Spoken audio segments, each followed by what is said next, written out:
Everybody talks about discipline until they're tired. That's where the real work begins. Because when you're tired, every excuse starts making sense.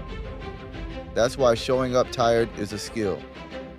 You don't need to kill yourself in every workout. You don't need to be perfect or PR every day. You just need another deposit for the person you're becoming.